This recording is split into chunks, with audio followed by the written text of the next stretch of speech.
आणि आता महत्त्वाच्या 25 बातम्यांचा आपण वेगवान आढावा घेऊयात। लॉरेन्स बिश्नोईचा भाऊ अनमोल बिश्नोई कॅलिफोर्नियामधून ताब्यात, तर सलमान खानच्या घरावरील गोळीबार प्रकरणी अनमोल बिश्नोई मुख्य सूत्रधार। शाहरुख खानला जीवे मारण्याची धमकी देणाऱ्याला 14 दिवसांची न्यायालयीन कोठडी। आरोपी फैयाज खानने स्वतःचा फोन चोरीला गेल्याची तक्रार नोंदवली, मात्र त्याच नंबरवरून धमकी दिल्याचं समोर आल्यानंच पोलिसांकडून करण्यात आली होती अटकेची कारवाई।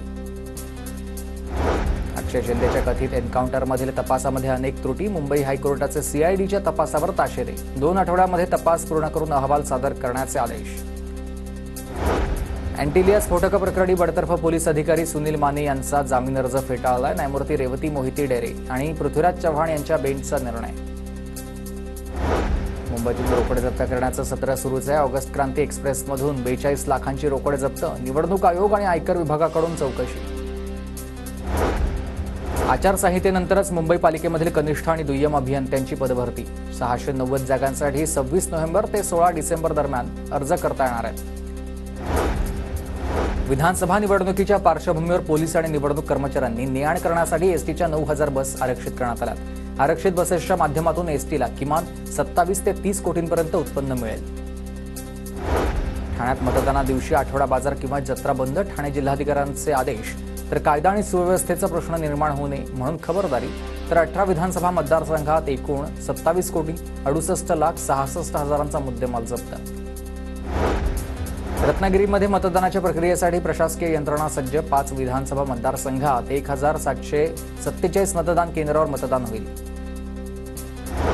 पुण्याच्या भोर मतदारसंघामध्ये होम वेटिंग आणि टपाल मतदान पूर्ण। मतदारसंघातील 945 निवडणूक कर्मचाऱ्यांना टपाली मतपत्रिका देण्यात आल्या होत्या।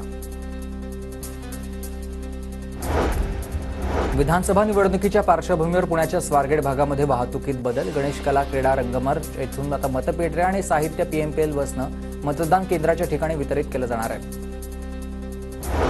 जुन्नरच्या नगर कल्याण महामार्गावर कुकर नेणारा ट्रक पकडला। 1661 कुकरची वाहतूक करणाऱ्या ट्रकवर एसएसटी पथकाची कारवाई।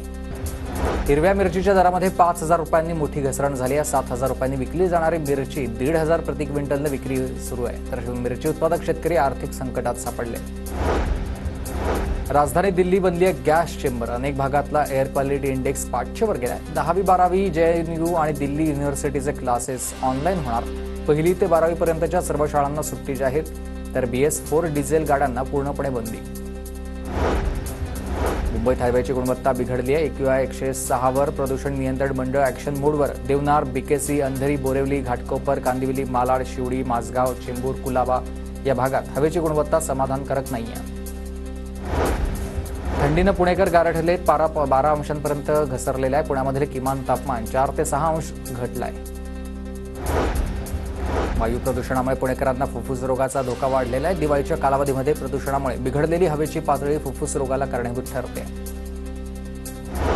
मुंबई डेंग्यू आणि मलेरियानंतर चिकनगुनियाचा उद्रेक। चिकनगुनियाचे सर्वाधिक रुग्ण मुंबई शहरात आहेत। अहमदाबादच्या नरेंद्र मोदी स्टेडियममध्ये होणाऱ्या कोल्डप्ले बँडच्या कार्यक्रमाची जय्यत तयारी सुरू आहे। या स्टेडियमवर 25 आणि 26 जानेवारीला कार्यक्रम पार पडेल। अमेरिकेत शिक्षण घेणाऱ्या परदेशी विद्यार्थ्यांमध्ये भारतीय विद्यार्थ्यांच्या संख्या सर्वाधिक आहे। ओपन डोअर रिपोर्ट 2024च्या अहवालामध्ये समोर आलाय।